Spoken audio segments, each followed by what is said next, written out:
रूपदाहकालोचने सुगोदाने रूपावने त्वहा विठ्ठल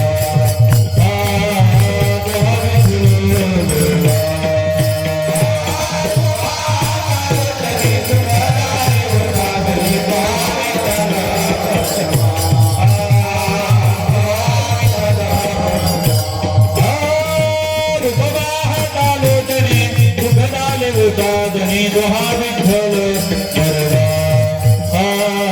दोहा विठ्ठल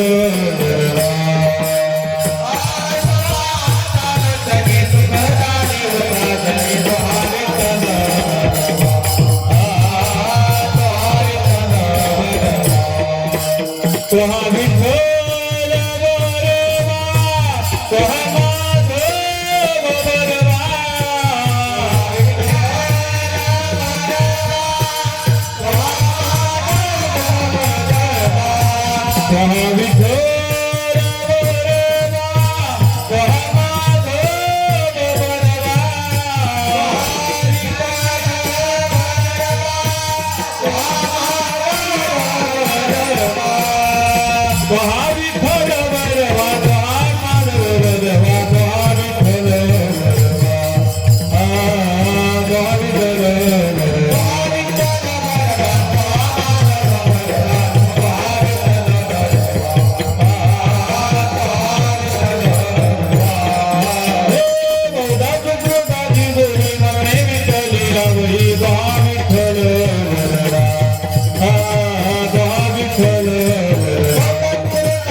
याचा आवाज वाढायचा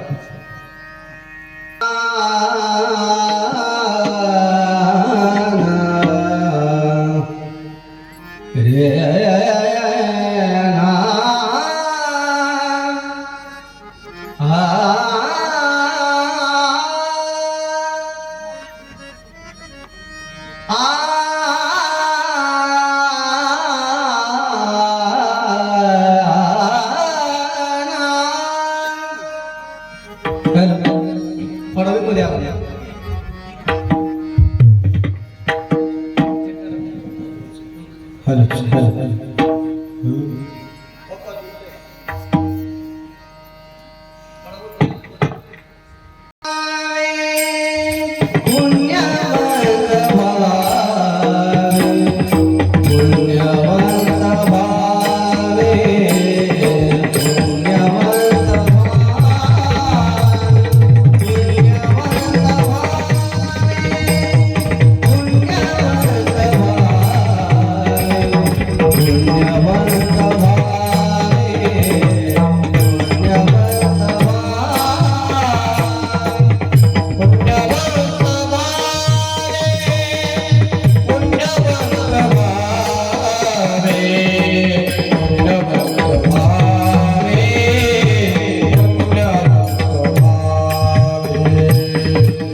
पुण्यवंत व्हावे गीता सज्जनांची नावे नेगे माझी वाचा तुटे महालाभ पुकासाठी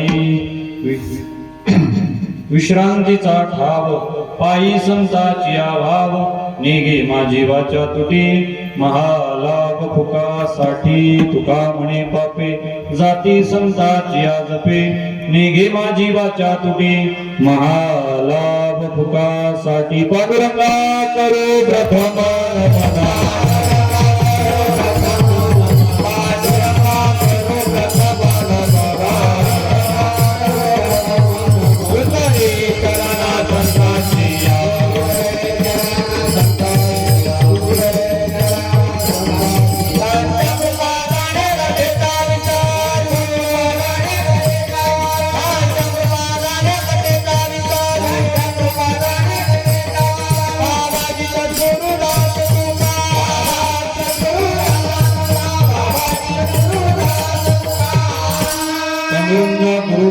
नमना दुसरे चरणा संतांची त्यांच्या कृपादाने कथेचा विस्तारू बाबाजी सद्गुरुदास तुका कलापज्ञजी धरार्धावतारं कलंकांक तेजोदिका मोदी वक्रम फलानिश्यवादापमोदाय दक्षं समाधिस्तमूर्तिं भजे ज्ञानदेवम् ॐ नमो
ज्ञानेश्वराय करुणाकरा दयाळा तुमचा अनुग्रह लादलो पावन झालो चराचरे पदं व्यापोसि वैकुंठं मानवं देहमत्यजन तुकाराम महासाधू कृपया ज्ञापय मां सेवे लागी सेवक झालो तुमच्या लागलो निज चरणा अहो स्वामी तुकया देवा या वैन करावा अभेद संपाद्य ज्ञानंच विधाय भक्तिं विलोकितोयेन समाधिराज वैराग्यवन्तं सुविचारयुक्तं नमामि जोगं शिरसा दुरन्तं मस्तकमाना पायावारे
माता पायावरी यावार करी संतांच्या विठ्ठल विठ्ठल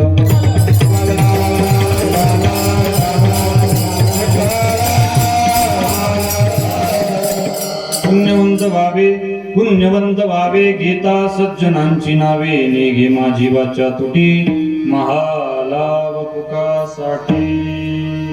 प्रस्तुत प्राप्त प्रसंगी संप्राप्त सेवेकरता निवडलेला अभंग वैराग्य रागरसिक जगद्गुरु तुकोबराय या अभंगातून पुण्यवंत होण्याचा उपाय सांगतात. विठ्ठल विठ्ठल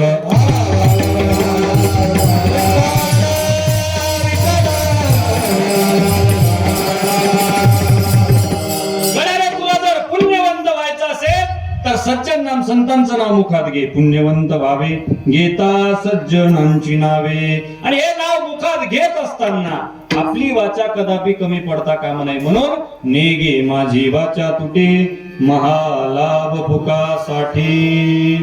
अरे तुला जर विश्रांती हवी असेल सुख हवं असेल तर ते सुख फक्त संतांच्या पायाशी म्हणून विश्रांतीचा ठाव पायी संताची भाव निघे माझी वाचा तुटे महालाभ पुकासाठी.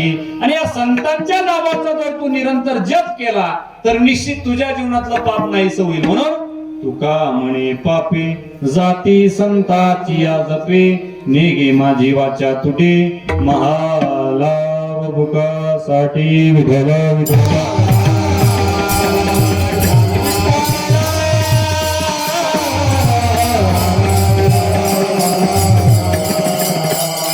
सेवेला सुरुवात करण्यापूर्वी थोडासा पर्याय देणं अगत्याचं आहे. मौजे श्री क्षेत्र वाजेवाडी वडनेर बुद्रुक या नगरीमध्ये चालत असलेला हा अखंड नामजप यज्ञ सोहळा आणि या नामजप यज्ञ सोहळ्याचं हे यंदाचं 47वं वर्ष. बरोबर ना?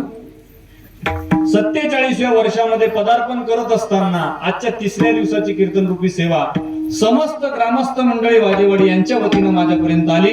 त्याबद्दल पहिले सर्वांचं धन्यवाद. विठ्ठल विठ्ठल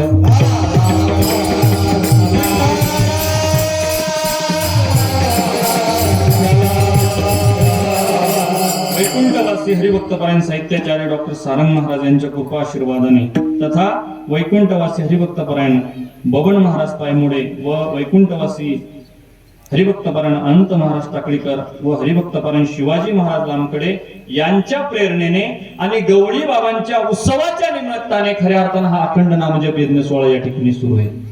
या नामजप यज्ञ सोहळ्यामध्ये जे ज्ञानेश्वरी व्यासपीठ या ठिकाणी सांभाळत आहेत ते परमपूज्य गुरुवारी हरिभक्तपरायण ज्ञानेश्वरजी महाराज सांगळे है ना या ठिकाणी उपस्थित आहेत. महाराजांच्या चरणी प्रथमतः नतमस्तक होतो. त्याच पद्धतीने गायनाच्या साथीला असणारे वैभव महाराज वैभव महाराज, त्याच पद्धतीने नवनाथ वारकरी शिक्षण संस्था निमगाव वागा महाराजांचं नाव कार्तिक महाराज उपस्थित आहेत. मृदुंगाच्या साथीला पुंडलिक महाराज अक्षय महाराज वाजे गावातले म्हणजे खऱ्या अर्थानं तुमचं विशेष असं कौतुक करावं लागेल. विठ्ठल विठ्ठल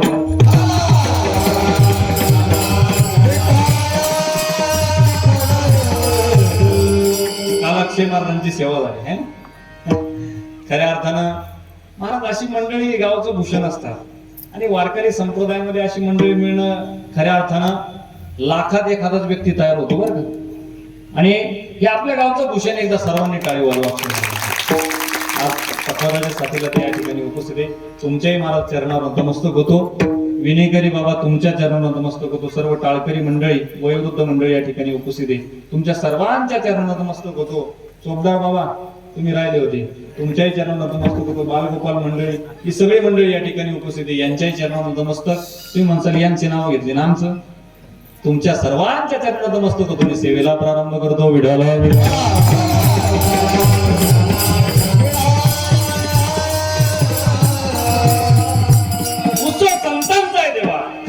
संतांचं चिंतन करण्यासाठी आपण सगळेजण या ठिकाणी उपस्थित आहोत. तुम्ही म्हणसाल महाराज संतांचं चिंतन उत्सव कोणाचा आहे? गवळी बाबांचा उत्सव आहे की नाही? मग गवळी बाबांचा उत्सव असल्या कारण संतांचा उत्सव आहे. देवा गवळी बाबांचा इतिहास मी विचारू गेलो तर खऱ्या अर्थानं गवळी बाबांचा इतिहास कोणालाच माहित नाही. पण गवळी बाबा हे असे संत होऊन गेले बाबा खऱ्या अर्थानं त्यांनी अनेक ठिकाणी साधना केलेली. माझ्या शेतापासून 1.5 किलोमीटरवर साधना गवळी बाबांनी केली. आमचं गाव 293 किलोमीटर आहे. पण मी इथं आल्यानंतर मी ज्यावेळेस बॅनर वाचलं त्यावेळेस गवळी बाबांचं नाव दिसलं. मग आमच्या संस्थेचे जुने म्हणजे गुरुवर्य हरिभक्तपर्यंत दिनकर बाबांना मी विचारलं नेमके गवळी बाबा नेमके कोण आहे, कारण माहित पाहिजे ना महाराज इतिहास. आपण जर महाराष्ट्रावर फिरतोय तर आपल्याला गवळी बाबा कोणी माहित पाहिजेत. खऱ्या अर्थानं बाबांनी सांगितलं गवळी बाबा हे यांना काही असं काही विशिष्ट नावाची व्यक्ती म्हणून नव्हते, पण त्या गवळी समाजामध्ये एक बाबा होते आणि ते साधना करायचे. त्यांनी ज्या ज्या ठिकाणी साधना केली ते खऱ्या अर्थानं ती भूमी पावन झाली, देवा पवित्र झाली आणि खऱ्या अर्थानं ती साधना अविरतपणे अखंडपणे या ठिकाणी सुरू आहे. विठ्ठल विठ्ठल. या महाराष्ट्रामध्ये तुम्ही कुठल्याही प्रांतावर जा, कुठल्याही तीर्थक्षेत्रावर जा, त्या तीर्थक्षेत्रावरची माती फक्त हातामध्ये घ्या आणि ती माती आपल्या कपाळावर लावा, देवा तुम्हाला संतांचं दर्शन झाल्याशिवाय राहणार नाही. याचं कारण असं आहे की प्रत्येक मातीमध्ये संतांचे रजकण मिसळलेले असल्या कारणानं त्या मातीचं जरी आपण दर्शन घेतलं तरी संतांचं दर्शन झाल्याशिवाय राहत नाही. इथं आल्यानंतर ही माती एवढी पवित्र आहे देवा, या मातीचं जरी आपण दर्शन घेतलं ना तर गवळी बाबांचं दर्शन झाल्याशिवाय राहत नाही. विठ्ठल विठ्ठल.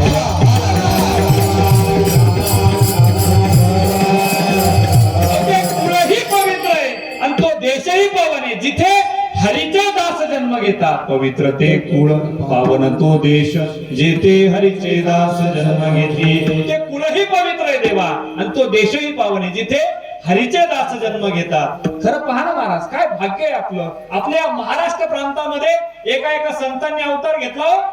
माऊली ज्ञानोबरायांनी आज एवढं आळंदीचा वैभव आहे देवा, एवढा पालखी सोहळा आळंदी ते पंढरपूर निघतो. किती लोक असतात महाराज पालखी सोहळ्यामध्ये?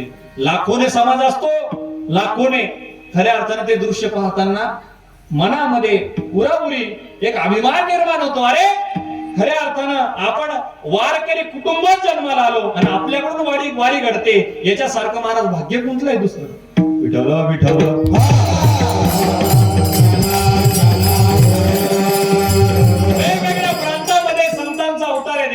संतांचं सानिध्य प्रत्येकाला लाभलेलं आहे. खऱ्या अर्थानं संतांचे अगणित उपकार या मातीवर आहे. किती उपकार आहे संतांचे, काय सांगू आता. संतांचे उपकार मज निरंतर जागविते. त्या संतांचे उपकार आपल्याला शब्दात सांगायला जमत नाही देवा. काय उपकार आहे संतांचे? मज निरंतर जागविते. कशा पद्धतीने जागवतात? काकड्या सुंदर प्रमाण आले देवा. कुठं जागे भारे आता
जागवण्यासाठी संत यावनी तलावर आले. हो, जागवण्याचा खूप मोठा उपकार संतांनी आपल्या जीवनात केला. उठा जागे वारे आता, स्मरण करा पंढरीनाथा, बावे चरणी ठेवा माता, चुकवी व्यथा जन्माच्या. मग खरंच जागा आहे गो आपण? जागा आहे का खरंच? तुम्ही म्हणसाल महाराज कसं म्हणताव असं? आम्ही तुमच्या कीर्तनात बसलेलो आहे, डोळे सताड उघडे आमचे, आम्ही जागा आहे? नाही जागा देवा. आपण जर जागा असतो तर आपण भक्ती मार्ग स्वीकारला असता. मग खऱ्या अर्थानं आपण झोपलेलो आहे, आपण जागा नाही महाराज. आणि त्यासाठी संतांचा अवतार आहे, आपल्याला खडबडून जागा करण्यासाठी. विठ्ठल विठ्ठल. काय उपकार आहे संतांचे देवा, संतांचे एवढे उपकार आहे देवा. सहज बोलणे हित उपदेश, करोनी सायास शिकविती. खऱ्या अर्थानं त्यांचा सहज शब्द त्यांच्या मुखातून यावा आणि एखाद्याचं जीवन पालटून जावं. खऱ्या अर्थानं उदाहरण देऊ इच्छितो. आळंदीमध्ये एखादा नवीन साधक जावा आणि मारुती बाबांनी फक्त त्याच्या पाठीवरून हात फिरवून त्याला सांगावं, बाळा अरे तू घरदार सोडून आलाय, आज माऊलीच्या सानिध्यात आहे. खऱ्या अर्थानं इंद्रायणीची स्नान कर, आळंदीची परिक्रमा कर आणि वारकरी शिक्षण संस्थेमध्ये पाठवला पाहिजे. हे मारुती बाबांना सांगावं आणि महाराज त्यानं पाठाला बसावं, 4 वर्ष पूर्ण पाठ करावे देवा आणि गावाकडे जावं. खऱ्या अर्थानं जो समाज त्याला अरे तुरे करत होता तो त्याला हरिभक्त पारायण म्हणल्याशिवाय राहत नाही. याचं कारण काय? खऱ्या अर्थानं त्याच्या जीवनामध्ये सहज शब्द आहे देवा संतांचा, सहज बोलणे हितोपदेश. मारुती बाबांनी सहज शब्द उच्चारले देवा, पण त्याचं जीवन पलटून गेलं. याचं कारण म्हणजे खऱ्या अर्थानं संतांचे खूप मोठे उपकार आपल्या जीवनात आहे. विठ्ठल विठ्ठल.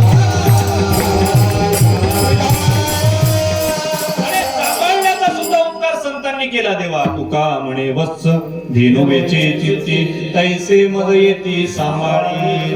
खऱ्या अर्थानं गाय जशी वासराला सांभाळते तिच्या चित्तामध्ये जसं वासरू असते देवा, त्याच पद्धतीने संत महात्मे आपल्याला सांभाळत असतात. विठ्ठल विठ्ठल.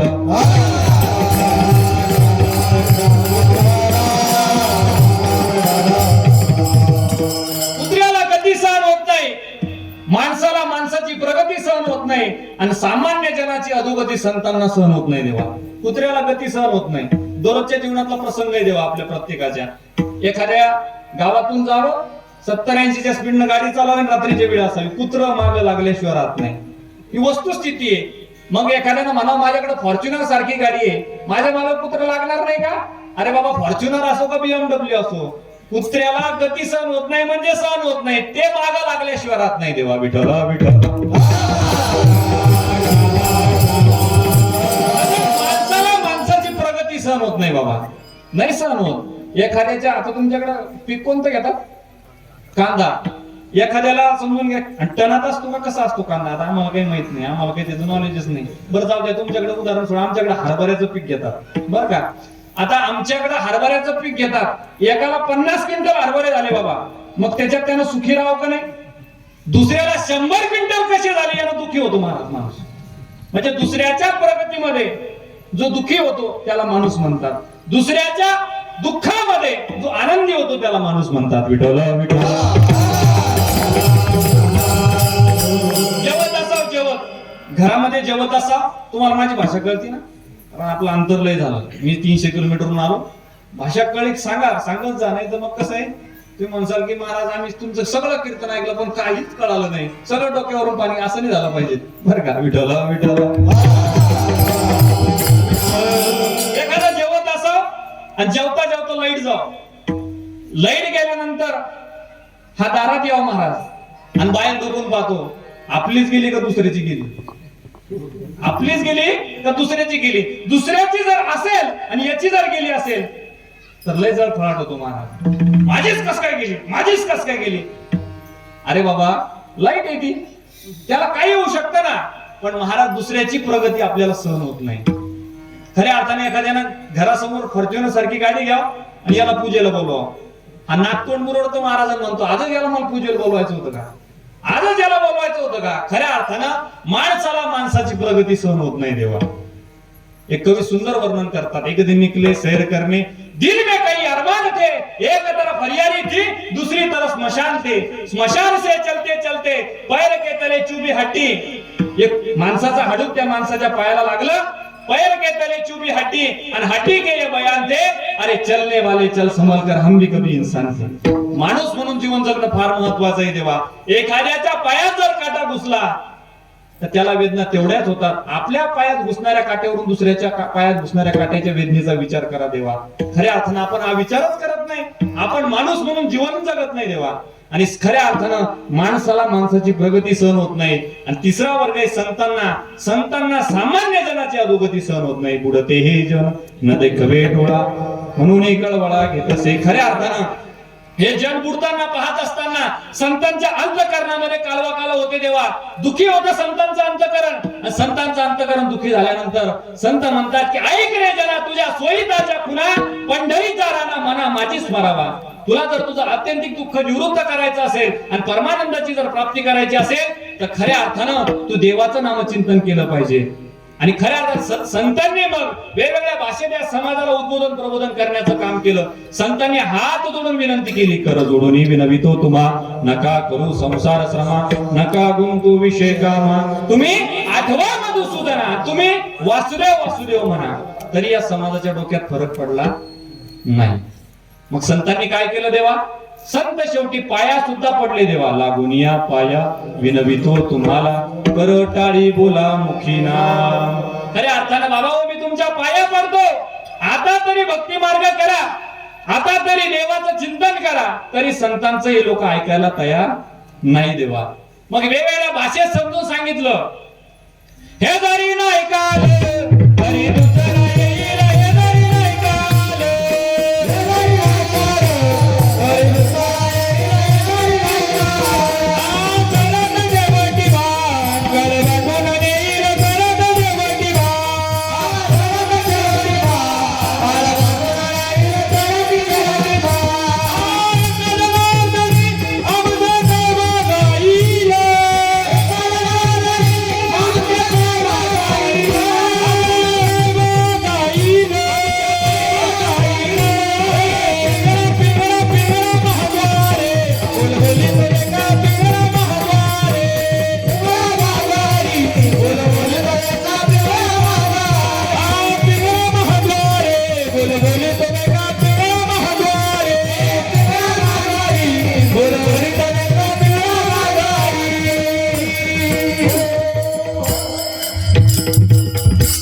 नाचते महाराज. आता सगळीकडे वारच चालू आहे पिंगळ्याचं, म्हटलं चला आपण एक पिंगळा घेऊन पाहू.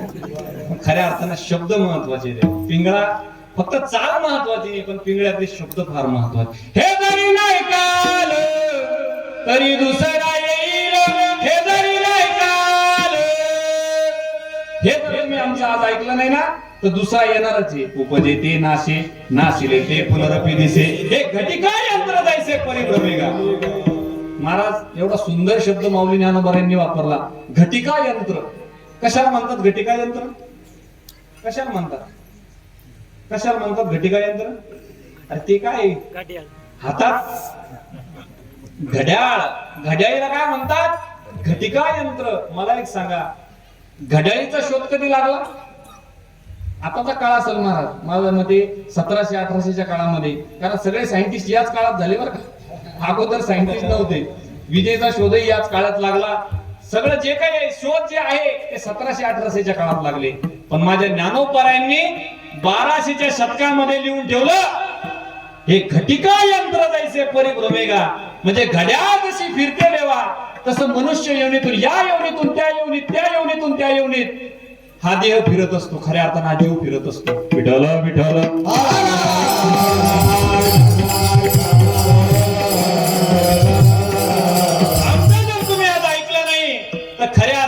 दुसरा येणारच आहे. सरत शेवटी बा काळ बांधून नेईल, सरत शेवटी बा काळ बांधून येणार आहे. देह जाणार जाणार त्यासी काळोबा खाणार. देह जाणार आहे देवा, एक दिवस हा काळ कुठंतरी या जीवाला बांधून नेणार आहे. विचार करा. खऱ्या अर्थानं आपण विचारच करत नाही देवा. आणि संतांनी एवढ्या सुंदर भाषेत समजून सांगितलं तरी या समाजाच्या डोक्यात फरक पडला नाही. मग समाजाने, संतांनी अशी भाषा वापरली की ते ऐकायला जड जाते बाबा. किती सांगू तरी ना ऐकती पटकीचे, पुढे शिंदळीचे रडतील. रडायला मधुर सापडणार नाही अशी अवस्था होईल. अरे आमचं आज ऐका, आमचं ऐकू नका बरं का. कीर्तन करायचं ऐकायचं नाही.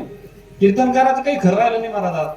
काय खरं हो, इथं 2-2.5 तास कीर्तन करायचं, इथून गेला की 500 रुपयासाठी 500 रुपये कमी भरले म्हणून भांडायचं तुमच्यासोबत. काय खरंय महाराज तुमचं? आमचं काहीच खरं नाही. आमच्या जीवनात परमार्थ नाही, आमच्या जीवनात धंदा झालाय आज. काय ऐकता आमचं? खऱ्या अर्थानं ऐकावं संतांचं देवा. ज्ञानोबरायचं ऐकावं, तुकोबरायचं ऐकावं देवा. सांगून जाऊ, माफी मागून बोलतो, पण खऱ्या अर्थानं आमचे राऊत बाबा बी बोलत असतात महाराज नेहमी. खरंय, ते बोललं पाहिजे. याचं कारण असं आहे की आज जो कीर्तनकारांनी धंदा लावलाय ना, तो बंद झाला पाहिजे. ही गादी भक्ती नानाविध हित गोष्टी इतरांना कराव्या, प्रेम भरे वैराग्याच्या युक्ती विवराव्या, जेणे करून मूर्ती ठसावी अंतरी श्रीहरीची. ऐशी कीर्तन मर्यादा आहे संतांच्या घरची. आणि संतांच्या घरची मर्यादा आहे या गादीवर उभं राहून भक्ती, ज्ञान, वैराग्य याच्याच गोष्टी सांगितल्या पाहिजेत. भापट पसारा आणि तुमच्या संसारातल्या गोष्टी, सासू सुनेच्या भांडणं, हे या गादीवर उभं राहून कदापि बोलू नये देवा. खऱ्या अर्थाने याचा निषेध तुकोबारांनी करून ठेवलाय, पण तरी आपण ऐकायला तयार नाही. तरी आपण ऐकत नाही देवा. याचं कारण असे की आपण कुठंतरी ही जी संप्रदायाची वाट आहे कुठंतरी वेगळ्या वाटेला घेऊन चाललोय. आणि याच्यात तुमचा दोष नाही हो, याच्यात आमचा दोष आहे महाराज.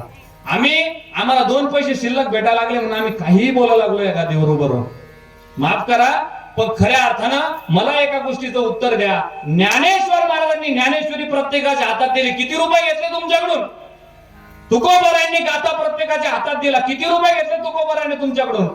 मग आम्ही जर कीर्तनासाठी उभं राहिलो, त्याच तुकोबाराच्या अभंगावर 4 चरणावर बोलतो 40,000 रुपये घेऊन जातो. म्हणजे एका चरणाचे 10,000 रुपये का?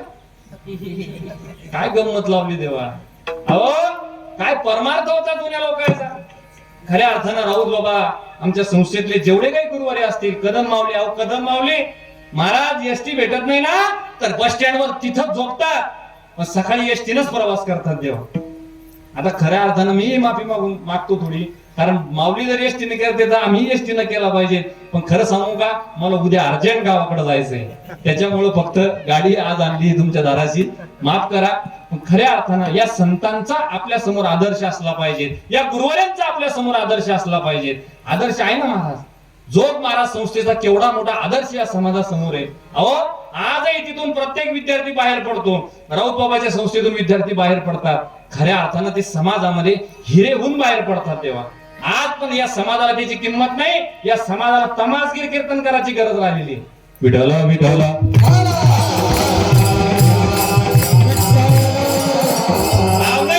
नाव नाही घेत आमच्याकडचंच बे नाही येत, नाव नाही घेत आमच्याकडचंच बे नाही. चोखोबराचं मंदिर बांधतो म्हणे मी, बांधलं महाराज मंदिर. तिथं एक गुरुवारे राहतात बरं का, त्यांचंही नाव घेत नाही. पण खऱ्या अर्थानं त्या गुरुवाऱ्यान माझा खूप जवळचा संबंध आहे. त्या गुरुवाऱ्याला म्हटलं का हा कीर्तनात म्हणायचा मी चोखोबराचं मंदिर बांधतो, त्याच्यामुळे एवढे 40-50 हजार रुपये कीर्तनाचे घेतो. मग आता चोखोबराचं मंदिर तयार झालं, मग आता फुकट कीर्तन कर की. नाही करत महाराज फुकट कीर्तन, नाही देत तारखा. मला एक सांगा, आमच्या लोकांनी धंदा या गादीचा बनवून टाकलाय. खऱ्या अर्थानं ही गादी पवित्र गादी देवा. या गादीसाठी माझ्या ज्ञानोबारायांनी, माझ्या तुकोबारायांनी, नामदेव महाराजांनी एवढा संघर्ष या गादीसाठी केला. तो संघर्ष आजची ही जी पिढी आहे, आजचे कीर्तनकार आहे, हे कुठंतरी त्या संघर्षाला विसरत चाललेले. त्यांनी खऱ्या अर्थानं हा वारकरी संप्रदाय डोळ्यासमोर ठेवला पाहिजे, आचारसंहिता डोळ्यासमोर ठेवली पाहिजे, त्या पद्धतीने कीर्तन केलं पाहिजे. विठ्ठल विठ्ठल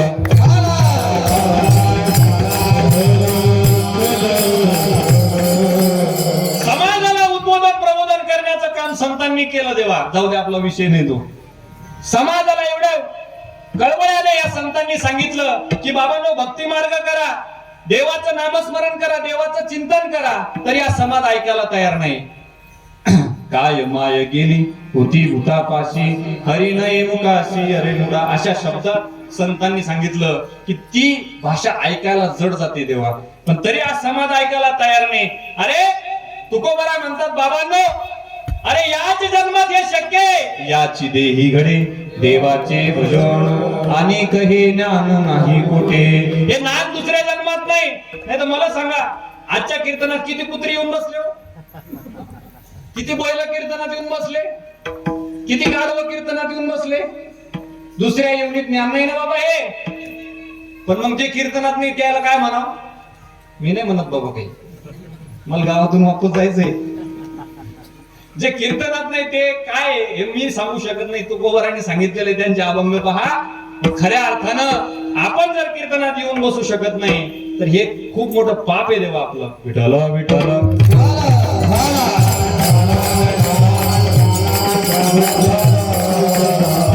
संतांचे अगणित उपकार आहे देवा आपल्यावर. किती उपकार आहे संतांचे. अहो आई वडील करणारे एवढे उपकार संतांनी केले देवा. केले उपकार सांगू मी काय, केले उपकार सांगू मी काय, आमन करियो ऐसे माया, आमन करियो ऐसे माया, मर में जाने देखिए रे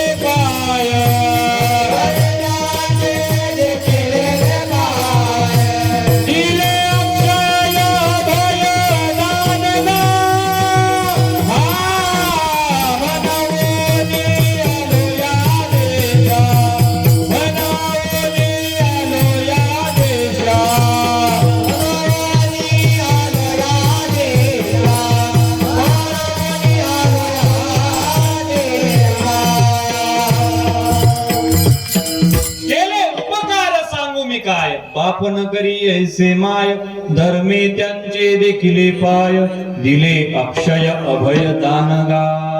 अहो आई वडील करणार एवढे उपकार संतांनी आपल्यावर केले देवा. मग माय बापाला लाता घालाव का? द्या घराच्या बाहेर आखलून, द्या वृद्धाश्रमात पाठवून. तिथेही माऊली ज्ञानोबा एक गोबी खर्च करतात. सकळ तीर्थाची धुरे, जे का माता पितरे, तया सेवेसी कीर शरीरा लोन कीजे. खऱ्या अर्थानं आई वडील हे तीर्थांचं माहेरघर आहे देवा. पण आई वडिलांच्या चरणावर दररोज नतमस्तक झालं पाहिजे. किती जण बसलेले इथं, किती जण दररोज आई वडिलाचं दर्शन घेतात. हातवर करा बरं एकदा, करा एकदा हातवर. अरे गवळी बाबाचा एवढा मोठा थाटामाटात उत्सव आपण साजरा करतोय. किती जण आई वडिलाचं दर्शन घेतात. मी हातवर करतो, मी दररोज आई वडिलाचं दर्शन घेतो. त्याला बरं एकदा हातवर. कठीण आहे भाऊ. चला घरी आता, जाऊ निघून गावातून लवकर. नाही घेत महाराज आपण. अहो आई वडील हे तीर्थाचं माहेरघर आहे. मी तुम्हाला म्हणू का, एकच गोष्ट सांगतो. नाही तुम्हाला देवाचं दर्शन घेता आलं ना, पण देवरूप आई वडिलाचं दररोज दर्शन घ्या. तुमच्या जीवनाचं कल्याण झाल्याशिवाय राहणार. विठाला विठाला.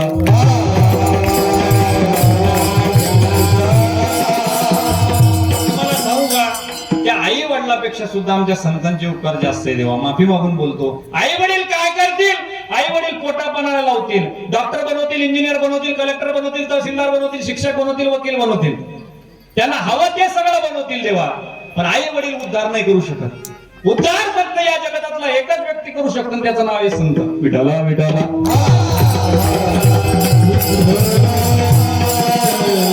मी म्हणेल तुम्हाला, तुमच्या मुलाला डॉक्टर जरूर बनवा, कलेक्टर जरूर बनवा, इंजिनियर जरूर बनवा, वकील जरूर बनवा, त्याला शिक्षक जरूर बनवा. पण हे सगळं बनवण्याच्या अगोदर मायबापांनो तुमच्या चरणाशी लोटांगण घालतो. सर्वात पहिले त्याला वारकरी बनवा. वारकरी ज्या दिवशी तुमचा पोरगा वारकरी बनेल, त्याच्या गळ्यामध्ये पवित्र तुळशीची माळ असेल, त्याच्यानंतर तुम्हाला कोणत्याही वृद्धाश्रमात जाण्याची गरज नाही. विठाला विठाला.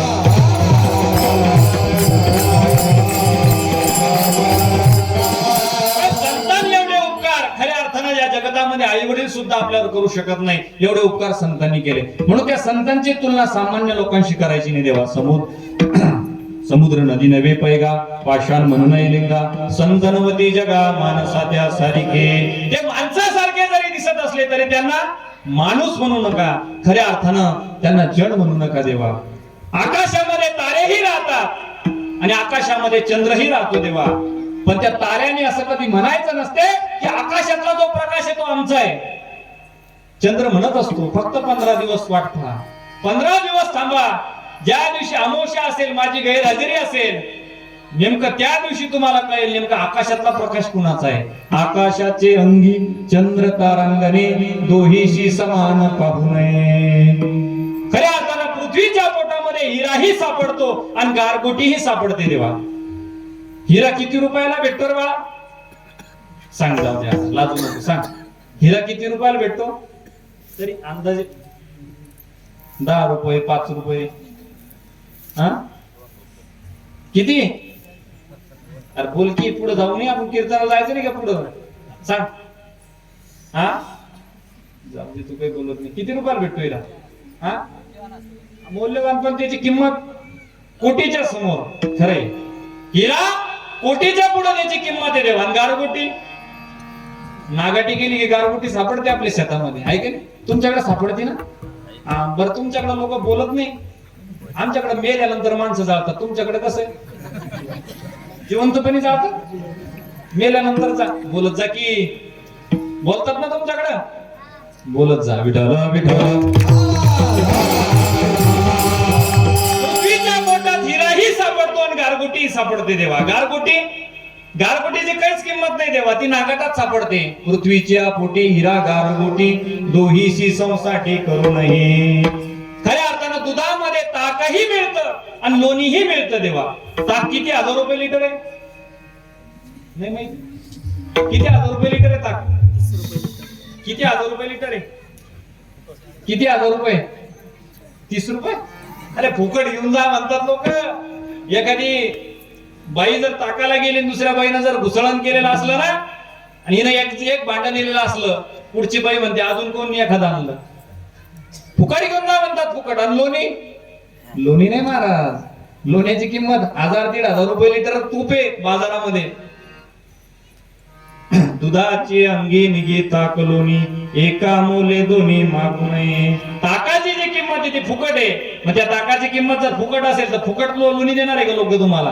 फुकट तूप देणार आहे का? म्हणून एका मोले दोन्ही मागू नये. तसं तुका म्हणे तैसे संत आणि जन दोहीसी समान बदुराये दोहीसी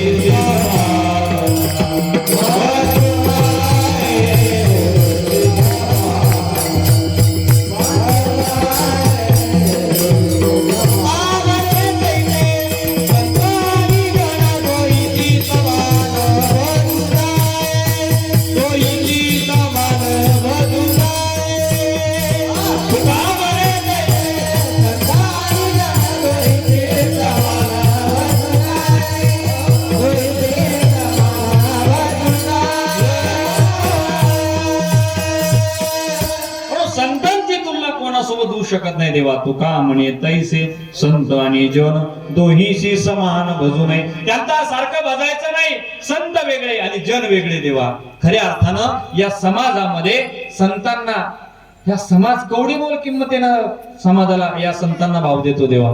खऱ्या अर्थानं श्रीमंत माणसाने कधी साधूची बरोबरी करायची नसते देवा. श्रीमंत विलासामध्ये श्रीमंत असेल, श्रीमंत ऐश्वर्य संपन्न असेल, श्रीमंत पैशामध्ये श्रीमंत असेल देवा, पण आमचे साधू हे वैराग्यामध्ये श्रीमंत आहे. विठ्ठला विठ्ठला.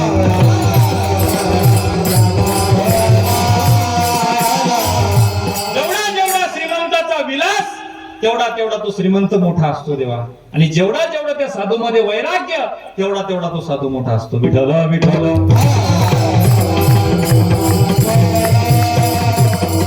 वैराग्य राजसिक जगद्गुरु तुकोबार आहे. खऱ्या अर्थानं आजच्या अभंगामध्ये आपल्याला पुण्यवंत होण्याचा उपाय सांगताय. खऱ्या अर्थानं अभंग तुकोबारायचा आहे देवा. आपल्याला अभंगाच्या दिशेने समोर जायचंय. तुकोबारायचा अभंग आहे. जगद्गुरु तुकोबारायच्या जीवनाचा जर धांडोळा घेतला तर जगद्गुरु तुकोबारायच्या जीवनामध्ये एकविध परमार्थ पाहायला सापडतो देवा. एकविध परमार्थ. कसा एकविध हो?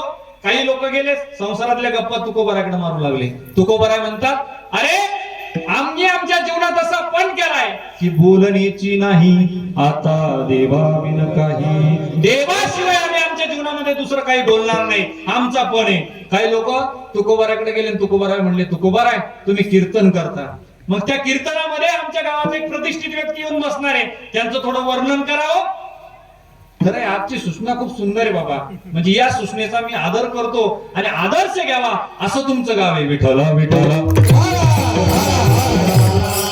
कीर्तनापूर्वी आता त्यांचंही नाव घेत नाही ज्यांनी मला सूचना सांगितली बरं का, कारण त्यांनी अगोदरच खडसावून सांगितलं की नाव कुणाचं घ्यायचं नाही. केवढं सुंदर आहे महाराज, आदर्श घ्यावा असे. नाही तर अनेक लोक असे की आमच्या कीर्तनात नाव घ्या, आम्ही तुम्हाला पाकिटात 5,000 रुपये वाढून देतो असं सांगणारे लोक समाजात आहे बरं का. असे समाजात लोक आहे. पण या गावाचा आदर्श घ्यावा, असा महाराष्ट्रावर आदर्श घ्यावा अशी गाव हे आहे देवा. अगोदर कीर्तनाच्या अगोदर आयोजकांनी सांगितलं की कोणाचाही वैयक्तिक नाम उल्लेख करायचा नाही, समस्त ग्रामस्थ मंडळी वाजेवाडी असा उल्लेख करायचा. काय आदर्श आहे देवा तुमच्या गावात. खऱ्या अर्थाने तुमच्यासाठीच तुम्ही टाळ्या वाजवा देवा. तुकोबाराच्या जीवनाचा परमार्थ जर पाहू गेला तर काही संसारातले लोक, काही लोक तुकोबाराकडे गेले आणि तुकोबाराला म्हणले, का हो तुकोबाराय तुम्ही कीर्तन करता, तुमच्या कीर्तनामध्ये आमच्या गावातले अमुक अमुक व्यक्ती येऊन बसणारे, त्यांचा नामोल्लेख तुमच्या कीर्तनात करा. तुकोबाराय म्हणतात, हे भल्या माणसा, आम्ही आमच्या जीवनात असा पण केलाय की अनेकांची स्तुती आम्हा ब्रह्महत्या एका पांडुरंगा वाचुनिया. पांडुरंगाशिवाय आम्ही आमच्या जीवनात दुसरं काही बोलणार नाही. देवाला सुद्धा खडसावून सांगण्याची ताकद तुकोबाराय दे. देव म्हणतात, हे देवा, अरे तुझे नानावी धाम आहे, तुझे नानावी तीर्थक्षेत्र आहे, त्या तीर्थक्षेत्राकडे माझी वृत्ती जात नाही, तुझ्या नावाकडेही माझी वृत्ती जात नाही दुसऱ्या तीर्थक्षेत्रावरच्या. मला फक्त आणि फक्त विठ्ठल रूपाने दर्शन अपेक्षित आहे आणि पंढरपूर क्षेत्राने दर्शन अपेक्षित आहे. तुझे अवघे होऊ येथे परिमद बाटू नये चित्ते. तुला सगळं व्हायला जमलं देवा, तुला सगळं व्हायला जमलं, पण माझी प्रीती ही पांडुरंग नावाने, विठ्ठल नावाने तुझ्या चरणाशी. विठ्ठला विठ्ठला.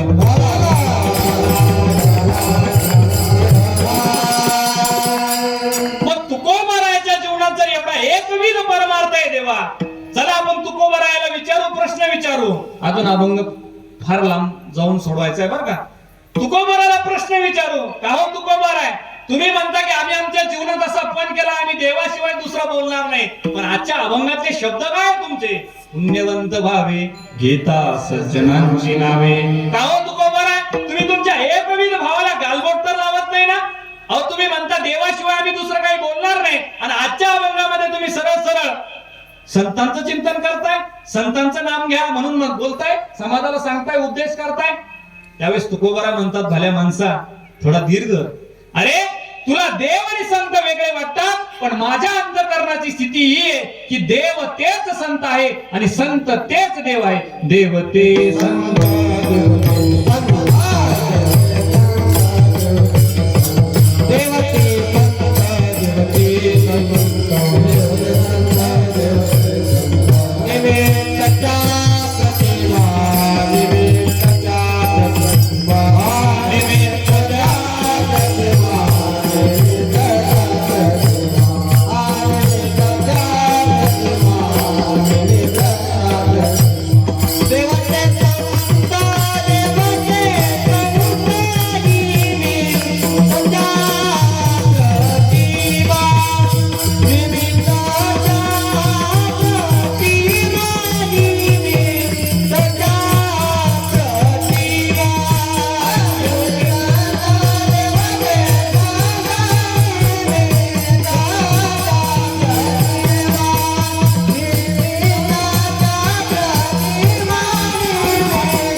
स्थिती ही आहे की देव तेच संत आहे आणि संत तेच देव आहेत. तुला जरी संत आणि देव वेगळे वाटत असले, पण माझ्या अंतःकरणाची स्थिती देव ते संत अशी आहे. जुन्या काळात तुम्हाला घेऊन जाईल. खऱ्या अर्थानं पांडुरंगाची पूजा अर्चा करण्यासाठी बडवे काका नावाचे सद्ग्रस्त होते देवा. दररोज बडवे काका देवाला जाग करायचे, काकडा म्हणायचे, नित्योपचार करायचे, रात्रीची शेजारती करायचे, मंदिर बंद करायचे, आणि असा काकांचा दिनक्रम होता. प्रल्हाद काका बडवे. खऱ्या अर्थाने एके दिवशी काकांनी शेजारती केली, मंदिर बंद केलं, एका हातात चाव्या घेतल्या, दुसऱ्या हातात कंदील घेतला. काका घराच्या दिशेनं मार्गस्थ झाले. काका घरात आले, देवळीमध्ये कंदील ठेवल्या, चाव्या ठेवल्या, आणि काका आता निद्रिस्त झाले. काका निद्रिस्त झाल्यानंतर 2-2:30च्या सुमारास मंदिराच्या दिशेनं काही भजनाचे आवाज काकांच्या कानी येऊ लागले. काका खडबडून जागे झाले. अरे एखादा वारकरी चुकून तर आपल्याकडून आतमध्ये राहिला नाही ना, म्हणून काकांनी लगबगीने कंदील हातात घेतल्या, चाव्या घेतल्या, आणि काका मंदिराच्या दिशेनं मार्गस्थ झाले. काका महाद्वारात आले. महाद्वार काकांनी उघडलं. काका आतमध्ये प्रविष्ट झाले. काका दुसऱ्या दरवाजाजवळ आले. आवाज आणखीन तीव्र येऊ लागला. काकाला वाटलं अरे एखादा वारकरी चुकून आतमध्ये राहिला तर त्याला बहिर दिशेला जायचं, तर पाणी कुठे? त्याला तहान लागली तर पाणी कुठे? म्हणून काका लगबगीने काकाने दुसरा दरवाजा उघडला. काका आता मुख्य गाभाऱ्याजवळ आले, आणि गाभाऱ्याचा दरवाजा काका हळूच उघडतात, फटीतून आत डोकावतात. तो विटेवरचा पांडुरंग परमात्मा आपली वीट सोडून, पायामध्ये चाळ बांधलेले, गळ्यामध्ये सुंदर विनाय, हातात चिपळ्या आहे, आणि तो पांडुरंग परमात्मा भजन करतो. कुणाचं भजन करतो? देवाचं, म्हणजे संतांचं भजन करतो. ज्ञानदेव तुकाराम,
ज्ञानदेव तुकाराम, ज्ञानदेव तुकाराम. देवाचं भजन चाललंय देवा.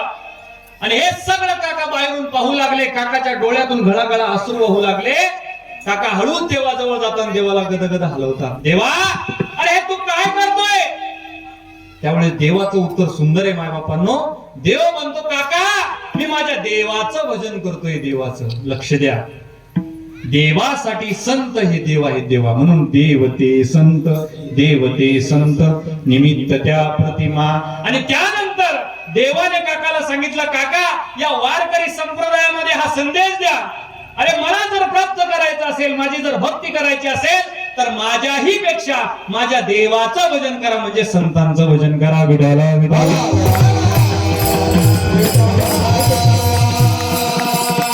आजही पहा महाराज, तुम्ही आळंदीवरून वारी सोहळा निघतो पंढरपूरच्या दिशेनं, चाललोय जगाच्या मालकाकडं, जो कमरेवर 2 हात ठेवून त्या ठिकाणी युगे 28 पासून उभं आहे.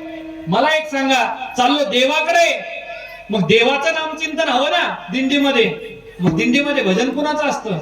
संतांचं भजन असतं. ज्ञानोबा तुकाराम, ज्ञानोबा तुकाराम, ज्ञानोबा तुकाराम. काय सुंदर गजर असतो देवा. अहो, जर संतांच्या नावामध्ये एवढं सामर्थ्य देवा, खऱ्या अर्थानं माणसाचं मन सुद्धा डोलतं संतांच्या नावामध्ये. अहो असं म्हणतात की ज्यावेळेस हैबतराव बाबा भजन म्हणायचे त्यावेळेस समाधी डुलायची, ज्ञानोबाराची समाधी डोलायची. संत भजन करायला लागले तर समाधी डुलत होती देवा नामदेव महाराज ज्ञानोबारायांची ही विशेषता संतांच्या नामचिंतनात. विठोबा विठोबा.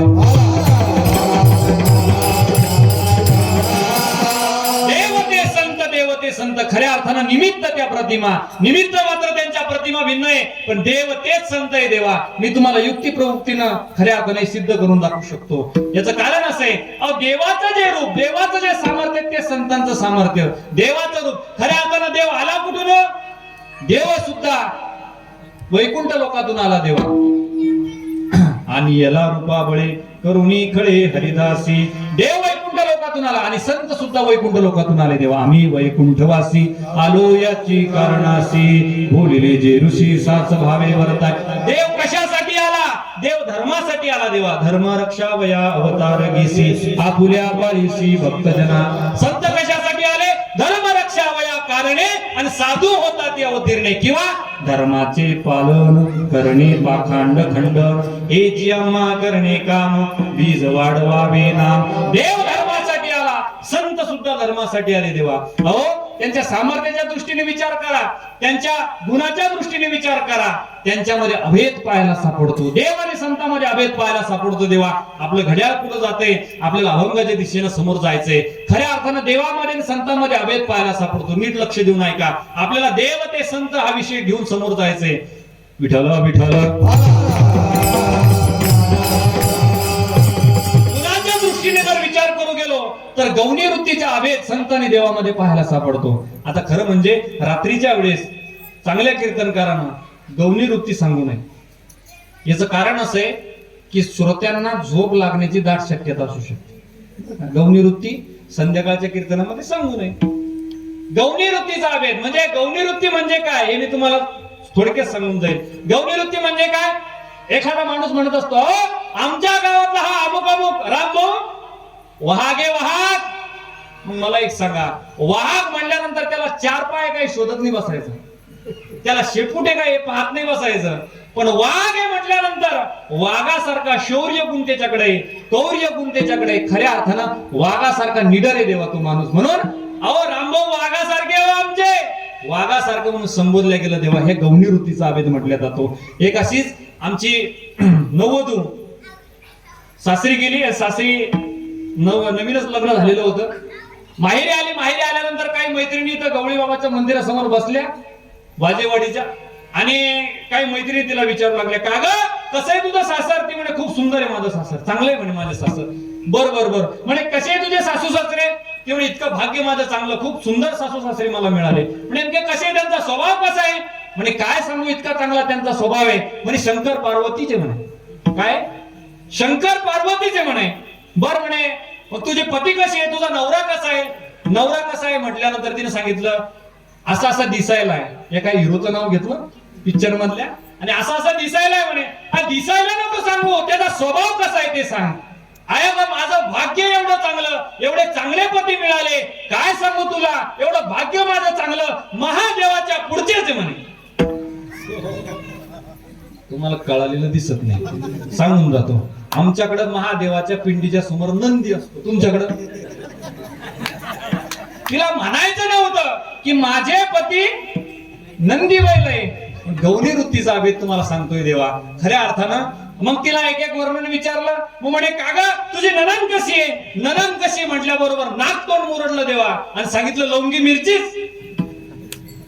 आता मला एक सांगा, एका प्रश्नाचं उत्तर द्या बर काय. लवंगी मिरचीचा जेवढा आकार आहे तेवढा नंदेचा आकार आहे का? नाही. लवंगी मिरची दिसायला हिरवी तशी ननन दिसायला हिरवी आहे का? नाही. पण लवंगी मिरची मध्ये जो गुण आहे देवा कशाचा गुण आहे? तिखटपणाचा गुण आहे. तसा नंदेमध्ये तिखटपणाचा गुण आहे. गौरी वृत्तीचा अभेद विठला विठला.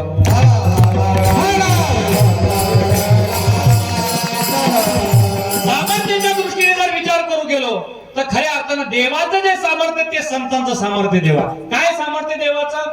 देवाचं सामर्थ्य जर पाहू गेलो तर मुकं करोति वाचालम. देवाने जर कृपा केली तर मुका बोलू लागतो. आमच्या संतांकडे अहो आमच्या संतांनी जर कृपा केली देवा तर निर्बुद्ध पशु वेद बोलतो देवा. वेदामुखी वेद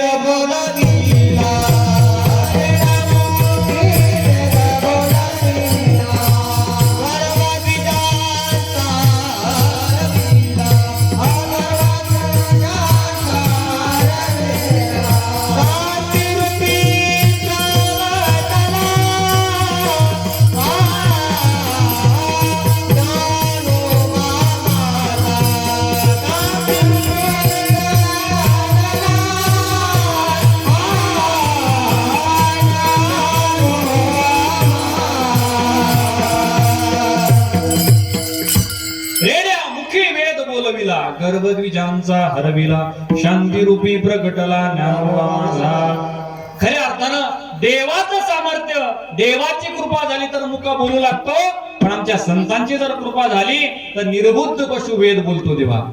पण याच्यावर संत थांबले नाही. लोक संतांना हे माहित होतं की रेड्याच्या अवलादीचे जन्माला येणारे आणि ते माझ्या संतांच्या वाङ्मयावर आक्षेप घेणारे. म्हणून खऱ्या अर्थानं संतांनी पुढे काही शब्द घातले. महिषी पुत्रा मुखी बोलवेली श्रुती चालविली भिंती बैसुनिया. खऱ्या अर्थानं संतांना हे माहित होतं. काही लोक म्हणतील आक्षेप घेतील संत वाङ्मयावर. अहो रेडा नावाचा माणूस होता आणि त्याच्या मुखातून ज्ञानोबारायनं वेद बोलवला. आहे ना महाराज. आता सध्या परिस्थिती आहे. बरेच लोक असे की ते संत वाङ्मयावर आक्षेप घेतात. म्हणतात तुकोबाराचा खून झाला हो. काय महाराजाला सांगावं. मारुती बाबा 10/10च्या रूम मध्ये अपूर्ण आयुष्य मारुती बाबांना सांगितलं. खरं सांगावं लोकांना ऐकावं कुणाचं हेच कळत नाही. अहो लोक ऐकतात कुणाचे? पिवळ्या पुस्तकवाल्याचे की जे ना जे दिवसभर व्याख्यानं ठोकतात आणि रात्री धाब्यावर असतात दारू प्यायसाठी. या लोकांचं ऐकतात लोक. अहो ऐकावं कुणाचं? मारुती बाबांचं ऐकावं. 10/10च्या रूम मध्ये पूर्ण आयुष्य त्या माणसानं खर्ची घातलं, त्या महात्म्यानं खर्ची घातलं.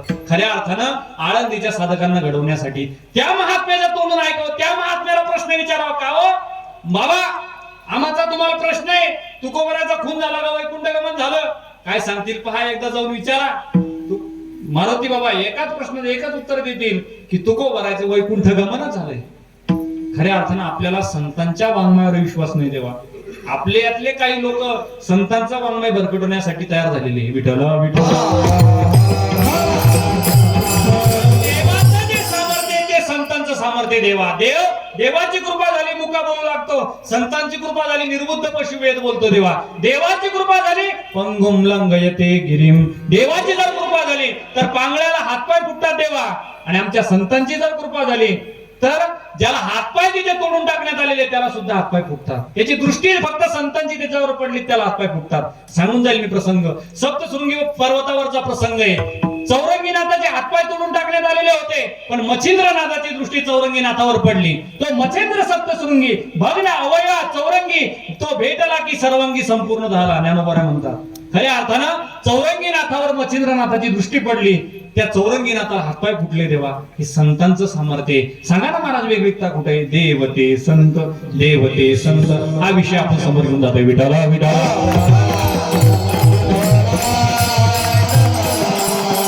कृष्ण अवतारामध्ये भगवान श्रीकृष्णाने हातात चरबी घेतली.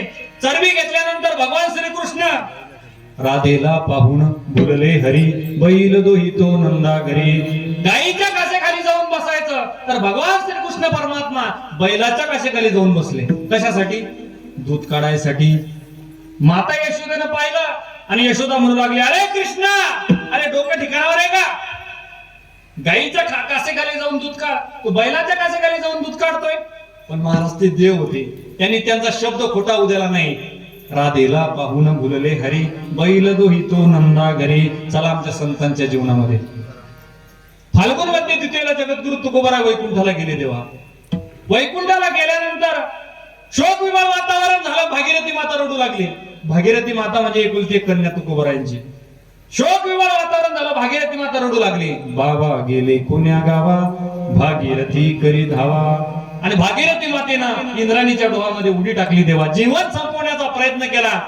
आमच्या भगवान परमात्म्यानं मत्स्य रूप धारण केलं आणि भागीरथी मातेला अलगद काठावर आणून सोडलं. देवा इंद्राणी त्या काठावर आणून सोडलं. जगद्गुरु तुकोबाराला वैकुंठ लोकातून खाली पाठवलं. तुकोबारायच्या मांडीवर भागीरथी माता आहे आणि तुकोबाराय हळूच भागीरथी मातेच्या केसावरून हात फिरवतात. भागीरथी मातेला जाग येते. बाबा अहो तुम्ही आले, तुम्ही तर वैकुंठ लोकात गेले होते आणि जे वैकुंठाला जातात ते परत येत नाही असं म्हणतात लोक. तुकोबाराय म्हणतात बाई ते वैकुंठाला जातच नसतात. बऱ्याच लोकांच्या 10व्याच्या 13व्याच्या पत्रिकेवर लिहिलं असतं काय, आमचे अमुक अमुक हे वैकुंठाला गेले. आता मला सांगा बाबा बर का, पीत कसे वैकुंठाला जातील वय? हा पीत कसा पुरा जन्म याना पिण्यात घालवला आणि याच्या पत्रिकेवर वैकुंठवासी टाकायला आपल्याला तरी शोभलं पाहिजे ना. नाही जाऊ शकत देवा. पण असंच एक थर्टी पच्ची पार्टी केली, धडकलं आणि मेलो महाराज. आता त्याला स्वर्गाचं त्याला तिकीट भेटलं, डायरेक्ट नरकात जाऊन पोहोचलं. मग त्याच्या 10व्याची 13वीची पत्रिका तयार झाली आणि पोस्टानं ती नरकात पोच झाली. देवा आता पोस्टमन कोण होतं इथं विचारू नका, सांगितलं नंतर बरं का. पोस्टानं पोच झाली. मग त्यानं ती पत्रिका वाचली आणि तो हसू लागला जोराजोरानं. मग त्यानं त्याच्या मित्राला एक पत्र लिहिलं, ए दोस्त हो, अरे मित्र हो, अरे जन्मभर आम्ही या जगाला धोका दिला आणि मेल्यानंतर जाऊन नरकाला पत्ता मात्र वैकुंठाचा दिला. विठ्ठल विठ्ठल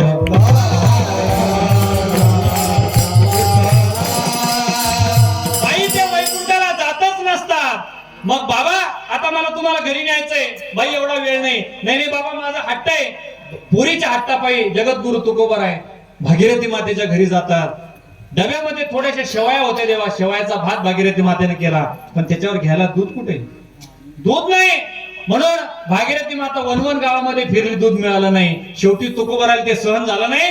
तुकोबारायने हातात भांड घेतलं. जवळ येलेश्वराचं मंदिर होतं आणि येलेश्वराला तुकोबारायने पूजलं. देवान काय केलं?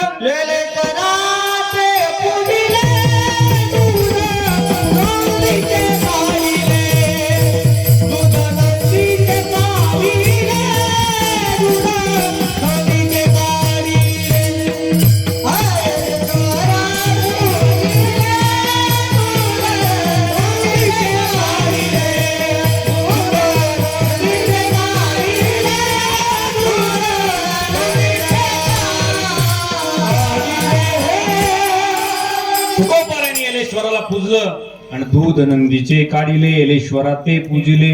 महाराज सांगा वेगळीकता कुठे? तिकडे कृष्ण अवतारामध्ये भगवान श्रीकृष्णानं चेतन नंदीतून दूध काढलं, त्या बैलाच्या कासेखाली बसून दूध काढलं आणि आमच्या जगद्गुरु तुकोबारानं दगडी नंदीतून दूध काढलं. सांगा महाराज वेगळीकता कुठे? खऱ्या अर्थानं देवते संत निमित्त त्या प्रतिमा घड्याळ समोर सरकत आहे. 2-3 विषय मी तुमच्या समोर मांडून जाणार आहे, माझ्या कीर्तनाला पूर्णविराम देणार आहे. अहो कृष्ण अवतारामध्ये भगवान श्रीकृष्ण वेगवेगळ्या गवळणीच्या घरी दररोज दही दूध तूप चोरण्यासाठी जायचा. चोरण्यासाठी गेल्यानंतर त्या गवळणी गाराने सांगत माता यशोदेकडे यायच्या, ए तुझा काना आमच्या घरात येऊन दही दूध चोरून नेतो, तू याला आवड. माता यशोदा कृष्णाच्या कान पिळायच्या, समजून सांगायच्या. पण हे समजून सांगत असताना हळूच गवळणी जाता जाता कृष्णाला म्हणायचे, हे कृष्णा आमच्या घरी चोरीला ये. म्हणजे त्याच गारानं यशोदेला सांगायचं आणि परत त्याला म्हणायचं आमच्या घरी चोरीला ये. पण याचं कारण असं आहे देवा, ज्या घरी भगवान परमात्मा दही दूध तूप चोरण्यासाठी जायचे त्या घरातलं नवनीत वाढायचं. देवा हात लागता तेथे वाढते नवनीत. ज्या मंथनीला आमचा भगवान परमात्मा हात लावायचा, कृष्ण भगवंत हात लावायचा, त्या मंथनीतलं दही दूध तूप लोणी वाढायचं. देवा चला आमच्या तुकोबारायच्या जीवनात परोपकारासाठी तुकोबारायचं जीवन उरलेलं. एके दिवशी एका म्हातारीनं तुकोबारायकडं 8 होन दिले आणि 8 होनामध्ये एक कॅटली दिली आणि सांगितलं, तुकोबाराय माझं 8 होनाचं तेल घेऊन या. तुकोबाराय चाकणच्या बाजाराला निघले. बाजार केला, त्या म्हातारीचं 8 होण्याचं तेल घेऊन आलं. आता त्या म्हातारीचं ती कॅटली त्या म्हातारीच्या हवाले केली. तुकोबारा त्या म्हातारीचं ते तेल होतं तेव्हा 8 होण्याचं, ते तिला बरोबर 8 दिवस पुरणार होतं. 8 दिवस पुरणार होतं, पण 8 दिवस झाले म्हातारीचं तेल संपलं नाही, शिगाई खाली आली नाही.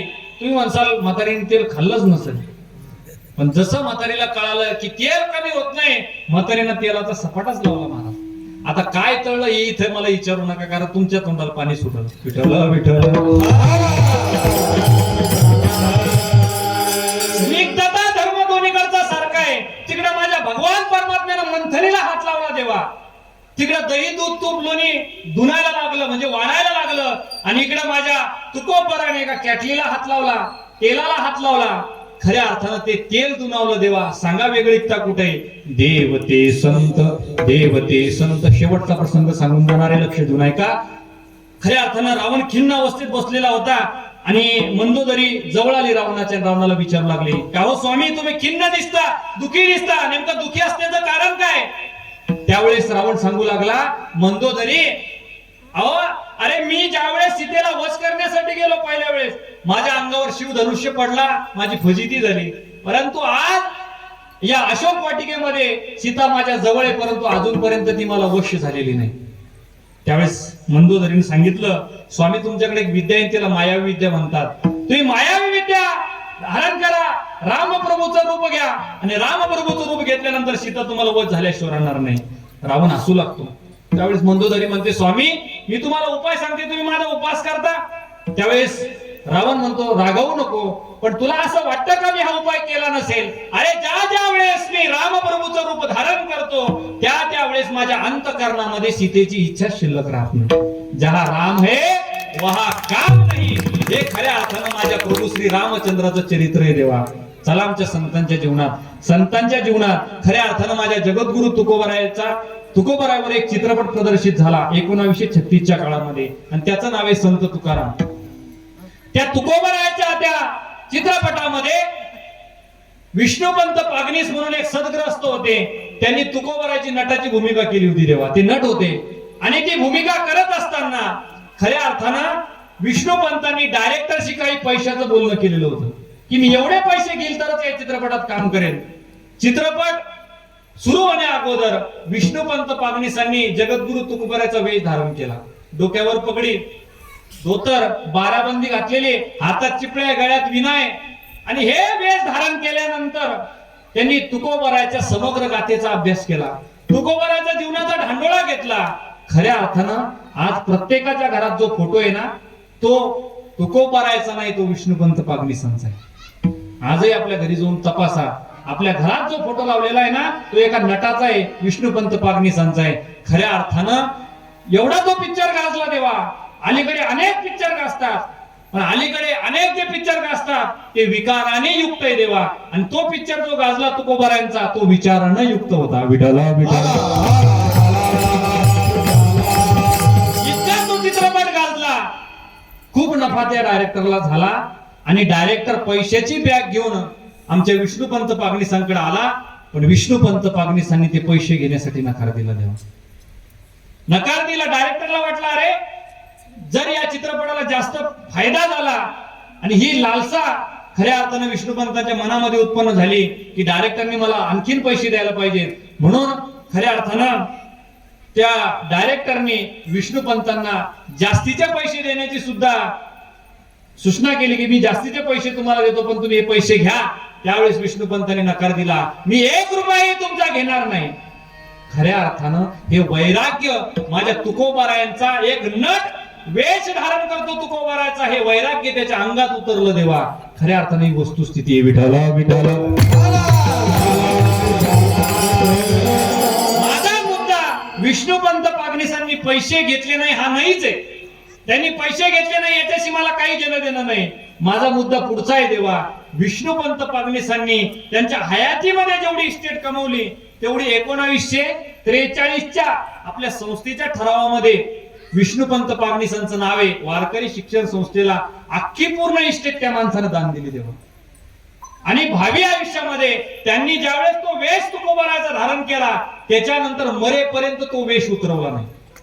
आणि शेवटपर्यंत आळंदी पंढरीची वारी त्या महात्म्यानं केली आणि खऱ्या अर्थानं एकीकडे रामप्रभूचं रूप धारण केल्यानंतर रावणाच्या मनामध्ये सीतेची अभिलाषा शिल्लक राहत नाही, रामाच्या मनामध्ये सीतेची अभिलाषा शिल्लक राहत नाही. तशी एका नटाने जगद्गुरु तुकोबरायांची भूमिका साकारल्यानंतर ते वेश धारण केल्यानंतर संसाराची अभिलाषा शिल्लक राहत नाही. सांगा महाराज वेगळीकता कुठे? देवते संत महाराज तुम्ही युक्तिवाद करण्यात पटायत दिसता का हो? मग आम्ही जर भगवंताचं नामचिंतन करतो तर माऊली हरिपाठात म्हणतात की पुण्याची गणना कोण करील? हरिमुखे म्हणा पुण्याची गणना कोण करील? आम्ही जर भगवंताचं नामचिंतन केलं तर आमच्या पुण्याची गणना कोण करणार आहे? खऱ्या अर्थानं जर आम्ही संतांचं नामचिंतन केलं तर आम्हाला काही पुण्य मिळणार आहे का? अभंगाच्या पहिल्याच्या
भल्या माणसा, तुला जर पुण्यवंत व्हायचं असेल ना तर तू सज्जन नाम संतांचं नाव मुखात घे. पुण्यवंत व्हावे घेता सज्जनांची नावे. का हो तुकोबर आहे?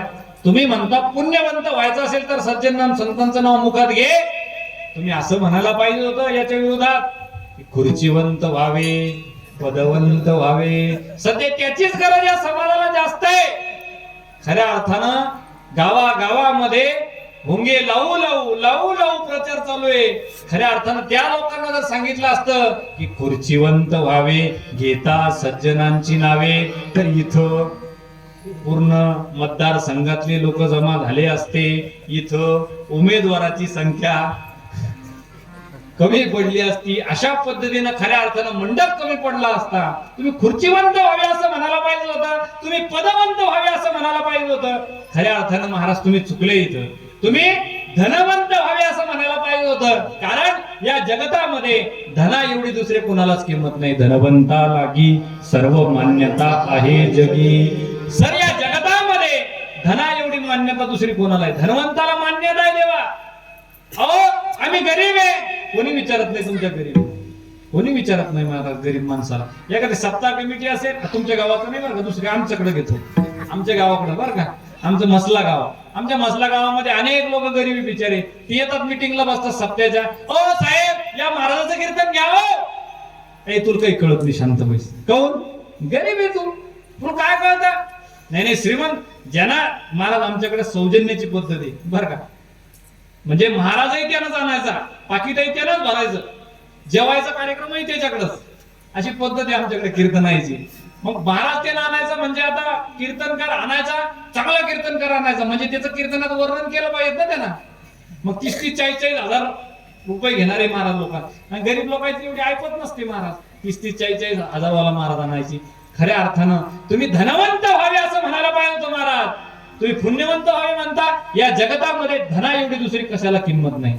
आज या वाजेवाडीमध्ये या ठिकाणी 3 दिवसापासून हा उत्सव सुरू आहे. आता ही सगळी महाराज लोक बाहेर गावूनच आलेली आहे ना. मग ही बस स्टँड मध्ये गेली, बसमध्ये बसली. बसमध्ये बसल्यानंतर त्यांनी सांगितलं वाजेवाडीला जायचंय, अखंड हरिनाम सप्ताह आहे. 47 वर्षापासून सप्ताह तिथं सुरू आहे. आम्ही दरवर्षी सेवेला जातो. खऱ्या अर्थानं नामचिंतन करतो, हरिपाठ म्हणतो, कीर्तनामध्ये साथ देतो, पखवाज वाजवतो, आम्ही पेटी वाजवतो, आम्ही गायन करतो. ओ कंडक्टर साहेब, आमचं तिकीट काढू नका, तुम्हाला पुण्य लाभेल. असं जमणार आहे का? हा, तो म्हणाल एक काम कर, पैसे दे नाही तर खाली उतर. बरोबर आहे ना महाराज. जिथं धनाची गरज आहे तिथं धनच खर्च करावं लागेल. तिथं पुण्य तुमचं चालणार नाही. पण खरं म्हणजे तुम्ही असं कसं म्हणता पुण्यवंत व्हावे. पण खऱ्या अर्थानं हे धन आहे देवा, या धनाला देश काळाच्या मर्यादा आहे.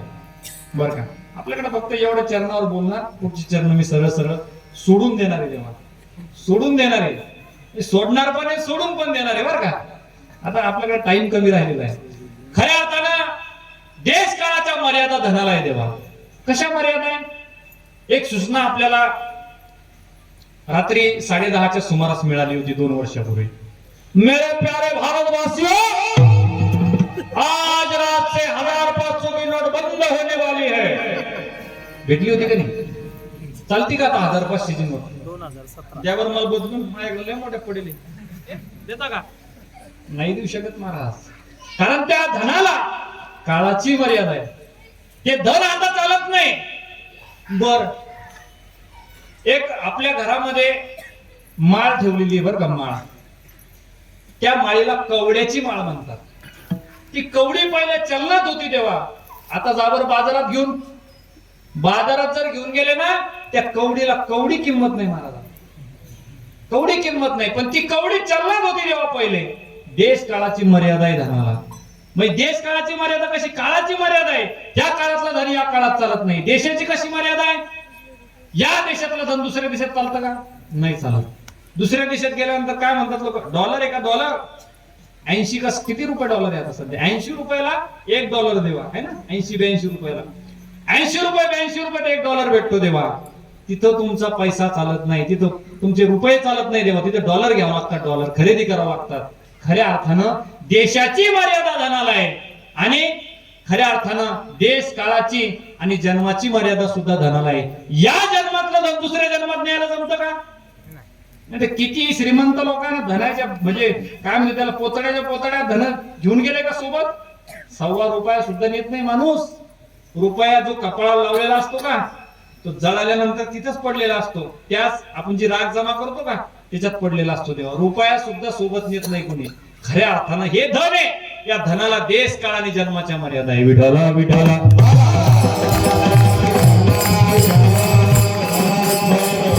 पुण्य महाराज, पुण्य या जन्मातलं त्या जन्मात न्यायला जमते. खऱ्या अर्थाने या काळातलं त्या काळात न्यायला जमते. एक प्रसंग तुमच्या समोर सांगून जाणार आहे. विकराळ काळामध्ये तुमचं धन कामाला येत नाही, पण तुमचं पुण्य नक्की कामाला येतं. खऱ्या अर्थानं आमच्या संस्थेचे गुरुवारी उल्हास बाबा, बरं का, उल्हास बाबा यांचा ऍक्सिडेंट झाला बाबा, बरं का. सत्य घटना आहे, महाराष्ट्रात घडलेली. 2 लक्झरी म्हणजे एसी लक्झरी, स्लीपर लक्झरी, दोघही एकमेकावर आदळल्या. गाड्या घुसल्या. जेव्हा 40 पॅसेंजर त्या गाडीमध्ये होते. कोणाचा हात तुट, कोणाचा पाय तुट, कोणाचं मुंडकं मूड. खऱ्या अर्थानं रक्ताच्या थरावळ्यात सगळे पडलेले होते. आणि कालांतरानं अर्धा घंटा झाला आणि त्या एसीच्या गाडीला आग लागली. एसी पेटला महाराज त्याच्यातला. त्या गाड्या भस्मसूत झाल्या.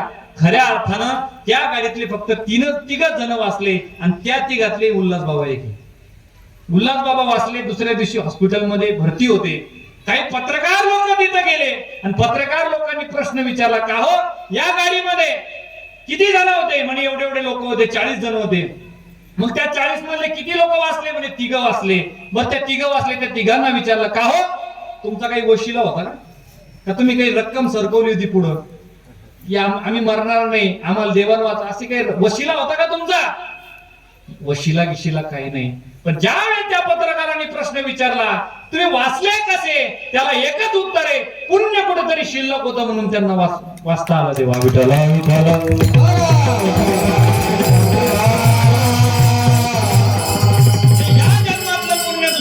चालतं देवा. आपल्याकडे वेळ खूप मर्यादित आहे, पण खऱ्या अर्थानं पुण्याला देश काळाच्या मर्यादा नाही. पुण्य या जन्मातलं त्या जन्मात न्यायला जमतं. खऱ्या अर्थानं हिरम देशमुख नावाचा एक विद्यार्थी आळंदीत होता तेव्हा, आम्ही जेव्हा शिकत होतो त्यावेळेस त्या हिरम देशमुखची ज्ञानेश्वरी पाठ होती आणि गाथाही पूर्ण मुखत होत होता. खऱ्या अर्थानं त्या हिरम देशमुखचं वय वर्ष होतं फक्त 9व्या वर्षी गाथा ज्ञानेश्वरी त्या हिरम देशमुखची पाठ होती. मग आम्ही आमच्या सद्गुरू जोग महाराज वारकरी शिक्षण संस्थेतले अध्यापक परमपूज्य गुरुवारी हरिभक्तपरायण ज्ञानेश्वर माऊली कदम माऊलींना विचारलं, मोठी माऊलींना, माऊली हे कसं शक्य आहे? माऊलींनी एकच उत्तर दिलं की मागच्या जन्मात त्यानं साधना केली असेल, त्यानं पुण्य संपादित केलं असेल म्हणून या जन्मात त्याला ते सहज शक्य झालं. म्हणून तो ज्ञानेश्वरी आणि गाथा या ठिकाणी त्याची मुखदगत झाली. म्हणजे या जन्मातलं त्या जन्मात न्यायला जमते, याला पुण्य म्हणतात देवा. देश काळाच्या मर्यादा पुण्याला नाही, म्हणून पुण्यवंत व्हावे घेता सज्जनांची नावे. सज्जन नाम संतांचं नाव मुखात घ्या, तुम्हाला पुण्य मिळाल्याशिवाय राहणार नाही. हे नाव मुखात घेत असताना नेगे माझी वाचा तुटे महालाभ फुकासाठी. हा महालाभ तुम्हाला जर पदरात भेटतोय, फुकट भेटतोय, तर आपली वाचा कदापि कमी पडता कामा नये. कारण दिले इंद्रे हातपाय कान डोळे मुख बोलाया वचन, जेणे तू जोडसी नारायण नासे जोपन घोरो. जब हे सगळं सिद्ध आहे, हात चालावया पाय तव तू आपुले सोहित पाय, तीर्थयात्र जाय चुकू नको. खऱ्या अर्थानं जोपर्यंत आपले हातपाय चालतात देवा, नाही तर काही खरं नाही माणसाचं. नाक मुख गळू लागले लाळ आणि शिंगूर, श्वानापरी गती झाली अवधी कडती हाड हाड. आम्ही वयस्कर झाल्यानंतर परमार्थ करू नाही महाराज. परमार्थ कधी करावा? तरणा भाग्यवंत नटे हरिकीर्तना. तरुण आहे महाराज, तुमचे हात चालताय, तुमचे पाय चालताय, तुमचे कान चालताय, तोपर्यंत परमार्थ करा. आणि खऱ्या अर्थानं आपली वाचा संतांचे नाम चिंतन करत असताना कदापि कमी पडता कामा नये. म्हणून नेगे माझी वाचा तुटे महालाभ फुकासाठी. विश्रांती हवी असेल तर संतांच्या पायाचा ठाव घ्या, म्हणून विश्रांतीचा ठाव पायी संताची भाव. संतांच्या पायाला लागा, संत दर्शनी हा लाभ पद्मनाभ जोडीला. संतांच्या पायाला लागा. पण तुम्ही म्हणसाल महाराज संत कुठं मूर्ती रूपाने जिवंत यार. पण खरं सांगू, संत जरी मूर्ती रूपाने जरी जिवंत नसले तर संतांचा गाथा आपल्या जवळ आहे, संतांची ज्ञानेश्वरी आपल्या जवळ आहे. संतांचं ज्ञानेश्वरीचं पारायण करा, तुकोबराच्या गाथ्याचं पारायण करा, तुम्हाला जीवनात विश्रांती मिळाल्याशिवाय राहणार नाही. म्हणून विश्रांतीचा ठाव पायी संताची भाव. नेगे माझी वाचा तुटे महालाभ फुकासाठी.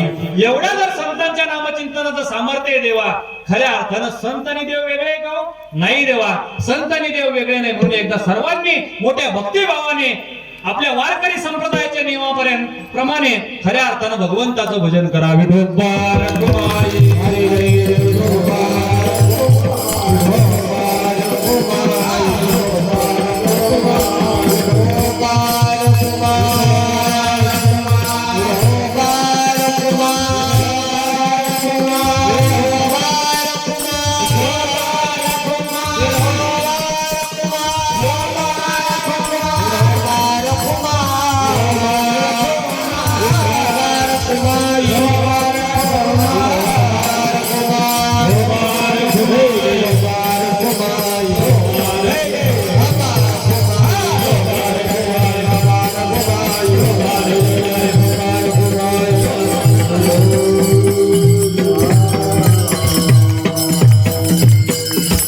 निश्चित आपल्या जीवनात विश्रांती हवी असेल, सुख हवं असेल तर निश्चित आपण संतांच्या पायाचा ठाव घेतला पाहिजे, संतांच्या पायाशी लागलं पाहिजे. म्हणून विश्रांतीचा ठाव पायी संताची भाव. राहू महाराज, खऱ्या अर्थानं तुम्ही म्हणता संतांच्या पायाशी लागलं पाहिजे, खऱ्या अर्थानं संतांचा नामजप केला पाहिजे. मग या नामजपाचा आमच्या जीवनातलं काही पाप नाहीस या नामजपानं होणार आहे का? अभंगाच्या शेवटच्या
माऊली नारायण माऊली भारी या विठोबा माऊली महाराजांनी खरं माऊली बलराज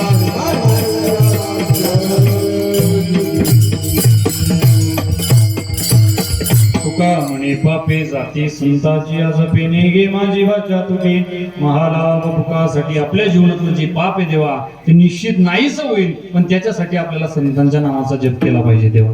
खऱ्या अर्थानं आपण सर्वांनी दररोज सकाळी उठल्यानंतर अंथरुणावर असा ना खऱ्या अर्थानं तोंडही धुवू नका, गुळणाही करू नका, अंथरुणावर बसलेला आहात ना नामजप करा देवा संतांच्या नावाचा. तुमच्या जीवनात खऱ्या अर्थानं कुठलंही पाप शिल्लक राहणार नाही. पण ते नामजप करत असताना संतांवर विश्वास ठेवा, संतांवर श्रद्धा ठेवा, त्याच वेळेस खऱ्या अर्थानं नामचिंतन करा.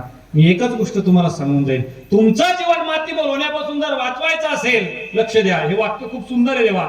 तुमचं जीवन मातीमोल होण्यापासून जर वाचवायचं असेल तर संत साहित्याचा परिस्पर्श अंगाला करून घ्या. तुमचं जीवन सोनं झाल्याशिवाय राहणार नाही. ज्या दिवशी संत साहित्य तुमच्या जीवनामध्ये असेल, गाथा असेल, ज्ञानेश्वरी असेल, तर निश्चित तुमच्या घरामध्ये ज्ञानोबरायांसारखे रत्न जन्माला आल्याशिवाय राहणार नाही, तुकोबरायांसारखे रत्न जन्माला आल्याशिवाय राहणार नाही. आपण म्हणतो देवा शिवाजी महाराज जन्माला आले पाहिजेत, पण दुसऱ्याच्या घरात नाही, आपल्याच घरात जन्माला आले पाहिजेत. पण त्याच्यासाठी सर्वात पहिले जिजाऊ घडल्या पाहिजे. प्रत्येकाने माळकरी होणं गरजेचं आहे. किती जणांच्या गळ्यामध्ये पवित्र तुळशीची माळ, हातवर करा बरं एकदा, हातवर करा. बघ माझ्या गळ्यामध्ये पवित्र तुळशी, या सगळ्या महिला मंडळी हातवर करा. थांबा तुमच्याकडे येतो, थांबा दोन मिनिटं. इकडे हातवर करा, तुम्ही बाबा खाली घ्या. महिला मंडळी हातवर करा. बाबा संख्या तर लय मोठी दिसती बर का. अक्षय महाराज गाव ग्रामस्थ आहात, काल्याच्या कीर्तनाला 200-300 लोक माळकरी झाले पाहिजे या वर्षी. काही झालं चालतं. अरे एक संकल्प घ्या ना, गवळी बाबांच्या त्या ठिकाणी त्या स्थळावर माळ ठेवायची, गळ्यात घालायची, आणि यानंतर असा निर्णय घ्यायचा की मी आळंदी पंढरीची वारी करेल आणि खऱ्या अर्थानं माऊलीवर श्रद्धा ठेवेल, तुकोबरावर श्रद्धा ठेवेल. काय हरकत आहे महाराज? आपल्या घरात जर खऱ्या अर्थानं उद्याचं भविष्य घडणार असेल तर आज आपण त्याच्यासाठी तयारी का दाखवू शकत नाही? आज आपण मुलांना चांगले संस्कार का देऊ शकत नाही? हे का कशासाठी सांगतोय? तुमच्या गळ्यात जर पवित्र तुळशीची माळ असली तर निश्चित तुमच्या घरामध्ये हरिपाठ चालेल, काकडा चालेल. तुम्ही खऱ्या अर्थानं त्या लेकरावर चांगले संस्कार करसा, याच्यासाठी विचारलं. आता तुम्ही हात वर करा ज्यांच्या गळ्यात पवित्र तुळशीची माळ. हे बाबांनी दोन्ही हात वर केले, लागायचं नाही. वारकरी म्हणल्यानंतर आहे बाबर आता किती जण आहे. खरं माय बापांना हात जोडून विनंती करतो, तुम्ही पुढच्या वर्षी मला बोलू नका बाबा, पण माई फक्त एवढी विनंती सोबत घेऊन जा, वारकरी होणं फार गरजेचं आहे देवा माणसानं. कारण ज्या वेळेस माणूस वारकरी बनतो ना तर त्याच्या कित्येक पिढ्या खऱ्या अर्थानं कोटी कुळे ती पुनीत आणि भावे गाता गीत विठोबाचे. तुका म्हणे कोटी कुळे ती पुनीत आणि भावे गाता गीत विठोबाचे. खऱ्या अर्थानं कोटी कुळांचा जर उद्धार करायचा असेल तर या नाम सप्ताहामध्ये शेवटच्या दिवसापर्यंत तरी एक संकल्प घ्या, मी या सप्ताहामध्ये माळकरी बनल्याशिवाय राहणार नाही. विठ्ठल विठ्ठल हीच तुमच्या सर्वांच्या चरणावर विनंती करतो. झालेली सेवा गवळी बाबांच्या चरणी अर्पण करतो. तुम्ही सर्व मायबाप श्रोतृवर्गाने 2 तासापासून मला या ठिकाणी श्रवण केलं, त्याबद्दल तुमच्या सर्वांचे द्यावे तेवढे धन्यवाद तुम्हाला कमी आहे. माझ्या मुखातून एखादा शब्द चुकीचा बाहेर पडला असेल तर तो माझ्या बुद्धीचा दोष, वाचेचा दोष. जे चांगला असेल ते पदरात घ्या आणि जे वाईट असेल ते इथंच सोडून द्या, मला वापस देऊ नका. याचं कारण असं आहे, मी जर वापस घेतलं तर माझ्यात बदल काहीच होणार नाही. मग जे वाईट असेल ते इथंच सोडून द्या, जे चांगलं असेल ते निश्चित सोबत घरी घेऊन जा आणि हा विचार नक्की करा की आपण माळकरी होणं गरजेचं आहे. विठ्ठल जय जय विठ्ठल.